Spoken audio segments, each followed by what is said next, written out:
Hello मेरे प्यारे बच्चों, मैं हूं सुधीर पांडे और आप देख रहे हैं 100 टाइम्स एजुकेशन क्लासेस। और हम लोग पढ़ रहे हैं क्लास 9th की साइंस की बुक NCERT।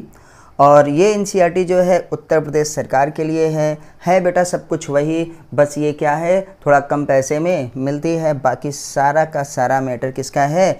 NCERT का ही है। तो हम लोग जो है इसके अभी तक 7 लेक्चर देख चुके हैं।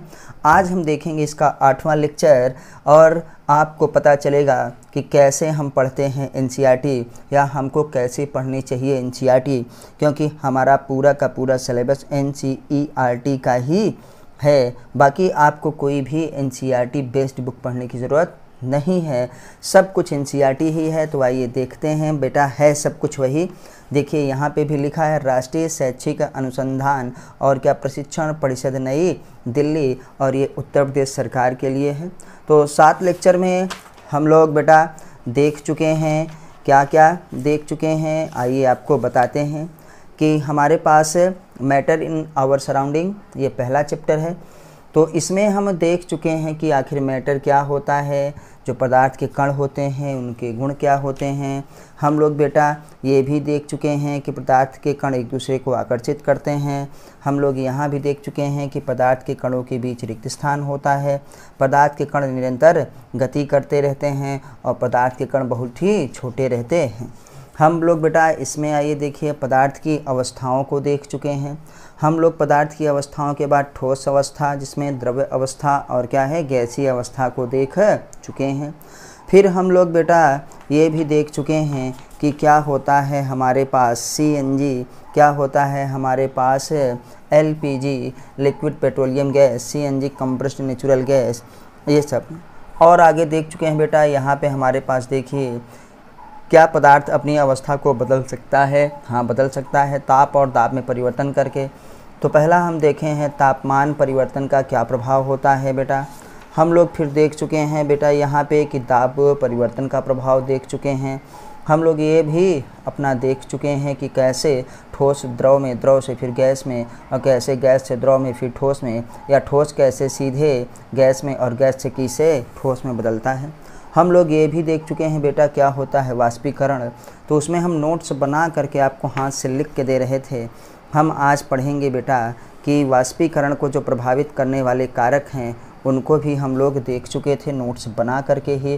तो इसी में हमारे पास बहुत ही विशेष और इम्पोर्टेंट पॉइंट आता है कि जिसमें हम देखे रहे हैं कि वाष्पीकरण के कारण शीतलता कैसे होती है, हमको ठंडा कैसे लगता है। तो बच्चा इसको हम इसलिए देख रहे हैं, इसलिए पढ़ रहे हैं कि ताकि आपको ये पता चले कि NCERT की लाइन टू लाइन NCERT को हम कैसे पूरा सीधे सीधे पढ़ सकते हैं। तो आइए देखते हैं हम लोग NCERT को पूरी तरीके से कि कैसे हम देखते हैं कि वाष्पीकरण के कारण शीतलता कैसे होती है। तो आइए फिर देखा जाता है और NCERT पढ़ेंगे तभी आपको अच्छे से समझ में आएगी। तो हमको ये हेडिंग अपनी पढ़नी है, आप लोग भी इसी पे फोकस करिए और ध्यान दीजिए। इससे बेस्ट मेथड कुछ भी नहीं हो सकता है। खुले हुए बर्तन में रखे द्रव में निरंतर वाष्पीकरण होता रहता है। अवाष्पीकरण के दौरान कम हुई ऊर्जा को पुनः प्राप्त करने के लिए द्रव के कण अपने आसपास से ऊर्जा अवशोषित कर लेते हैं। तो आपको बेटा ये पता चला कि वाष्पीकरण पहली बात खुले स्थान से होता है, और वाष्पीकरण के दौरान जब ऊर्जा कम हो जाती है तो उसको क्या है द्रव के कण अपने आसपास से ऊर्जा को अवशोषित करते हैं। इस तरह आसपास से ऊर्जा के अवशोषण होने के कारण हमको शीतलता प्राप्त होती है। तो याद रखिएगा कि हमको वाष्पीकरण के दौरान शीतलता क्यों प्राप्त होती है, क्योंकि वाष्पीकरण के लिए जो जल का अणु उड़ जाता है ऊर्जा लेकर के, तो आसपास ऊर्जा कम हो जाती है। तो कम हुई ऊर्जा को फिर जल का जो है अणु अन्य आसपास के जगहों से ऊर्जा को अवशोषित करता है, खींचता है, जिससे हमको ठंडा ठंडा फील होता है या शीतलता प्राप्त होती है। आइए देखते हैं अब आगे। जब आप एसीटोन हमारे पास एक कार्बनिक पदार्थ है जिसका सूत्र होता है बेटा, यहीं पे मैं लिख दे रहा हूँ, CH3COCH3। किताब आपकी है, उस पर आप जो है अपने सब्जेक्ट से संबंधित कुछ भी लिखिए बेटा। किताब जमा नहीं होती है, ना वो बोर्ड में जाती है, ना किसी और के लिए है। किताब आपकी है, तो आप अपने समझने के लिए किताब के अगल बगल ये जो जगह खाली हैं, जो नीचे खाली हैं, आप वहाँ पे लिख सकते हैं और अच्छे से पढ़ाई कर सकते हैं। तो इससे टाइम कम लगेगा आपका। तो आते हैं एसीटोन। एसीटोन वही कहते हैं कि नाखून पॉलिश हटाने वाला एक द्रव्य होता है, जिसका सूत्र CH3COCH3 होता है। वो अपनी हथेली पर गिराते हैं तो क्या होता है? आपको पता है कि इसके कण आपकी हथेली या उसके आसपास से ऊर्जा प्राप्त कर लेते हैं और वाष्पीकृत हो जाते हैं, जिससे हथेली पर शीतलता महसूस होती है। तो ये भी याद रखिएगा, आपकी हथेली के आसपास से ऊर्जा प्राप्त कर लेते हैं तथा वाष्पीकरण से होती है, जिससे हथेली पर शीतलता महसूस होती है। तो ये भी याद रखिएगा। और बच्चा ये भी याद रखिएगा कि एसीटोन को हम स्टैंड रिमूवर भी कहते हैं, मतलब वही नेल पॉलिश, वो पेंट को हटाने के लिए कहीं पे दाग धब्बा भी लग जाता है ना, तो उसको भी हम लोग एसीटोन से हटा सकते हैं। एसीटोन का हमारे पास क्या है सूत्र, ये है CH3COCH3। नेक्स्ट में आते हैं बेटा, वो क्या पूछ रहे हैं कि तेज़ धूप वाले गर्म दिन के बाद लोग अपनी छत या खुले स्थान पर जल छिड़कते हैं। जैसे हम लोग भी गर्मी में जब छत पे लेटते हैं, छत की फर्श पर, ज़मीन पर, तो क्या करते हैं बेटा, पानी से उसको धुलते हैं या उसमें पानी छिड़कते हैं, ताकि पानी का जो जल का जो अणु है वो उसकी ऊर्जा को अवशोषित करे, ज़मीन की आसपास की ऊर्जा को, और उड़ जाए। तो जब वहाँ से ऊर्जा को अवशोषित करेगा तो शीतलता प्राप्त होगी। तो तेज़ धूप वाले गर्म दिन के बाद लोग अपनी छत या खुले स्थान पर जल छिड़कते हैं, क्योंकि जल के वाष्पीकरण की गुप्त उष्मा न हमारे पास, देखो एक चीज़ आई गुप्त उष्मा, जो कि अभी हम लोग इसको पढ़ेंगे, अभी पढ़े नहीं हैं, गर्म सतह को शीतल बनाती है। क्या आप वाष्पीकरण के कारण शीतल होने के और उदाहरण दे सकते हैं? बिल्कुल बेटा, काहे नहीं। जैसे हम लोग पेट्रोल अपने हाथ में गिराएं तो पेट्रोल क्या है, खटाक से उड़ता है, वो आसपास की ऊर्जा को अवशोषित करता है और उड़ जाता है, जिससे हमको शीतलता प्राप्त होती है, हमको ठंडा ठंडा महसूस होता है। आइए नया क्वेश्चन हमारे पास है कि गर्मियों में हमें सूती कपड़े क्यों पहनने चाहिए। तो इसको भी देखते हैं हम लोग कि शारीरिक प्रक्रिया के कारण गर्मियों में हमें ज़्यादा पसीना आता है। जब हम काम ज़्यादा करते हैं और तमाम चीज़ हमारा शरीर काम कर रहा है तो हमको पसीना ज़्यादा आता है, जिससे हमें शीतलता मिलती है, क्योंकि जब पसीना आएगा तो वो वाष्पीकृत होगा और वाष्पीकृत होगा तो हमें क्या है, शीतलता प्राप्त होगी। अब यहाँ पे आते हैं, जैसा कि हम जानते हैं वाष्पीकरण के दौरान द्रव की सतह के कण हमारे शरीर या आसपास से ऊर्जा प्राप्त करके वाष्प में बदल जाते हैं। तो यही कह रहे हैं बेटा, वाष्पीकरण के दौरान द्रव की सतह के कण हमारे शरीर या आसपास से ऊर्जा प्राप्त करके वाष्प में बदल जाते हैं।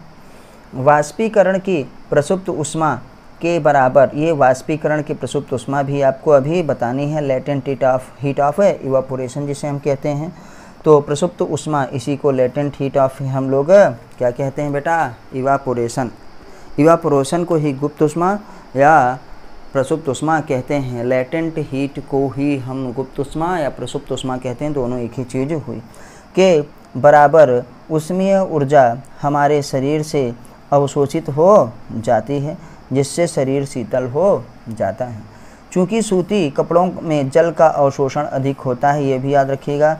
क्यों ऐसा होता है, सूती कपड़े चाहिए क्योंकि इनमें जल का अवशोषण अधिक होता है, इसलिए हमारा पसीना इसमें अवशोषित होकर वायुमंडल में आसानी से वाष्पीकृत हो जाता है। बच्चा याद रखिए। आते हैं, बर्फीले जल से भरे गिलास की बाहरी सतह पर जल की बूंदें क्यों नज़र आती हैं। देखते हैं, किसी बर्तन में हम बर्फीला जल रखते हैं। आपने देखा होगा कि जब हम पानी, बहुत ठंडा पानी रखते हैं या बर्फ पानी रखते हैं तो ऐसा लगता है कि जैसे पानी क्या है, गिलास के बाहर रख गया है, आ गया है, बोतल के बाहर आ गया है। तो आपको ऐसा क्यों महसूस होता है? तो आइए देखते हैं। बहुत ही अच्छे क्वेश्चन हैं ये बेटा, किसी बर्तन में हम बर्फीला जल रखते हैं, जल्दी ही बर्तन की बाहरी सतह पर हमें जल की बूंदें नज़र आने लगती हैं। वायु में उपस्थित जल वाष्प की ऊर्जा ठंडे पानी के संपर्क में आकर क्या है, कम हो जाती है और यह क्या है, द्रव अवस्था में बदल जाता है, जो हमें जल की बूंदों के रूप में नज़र आता है।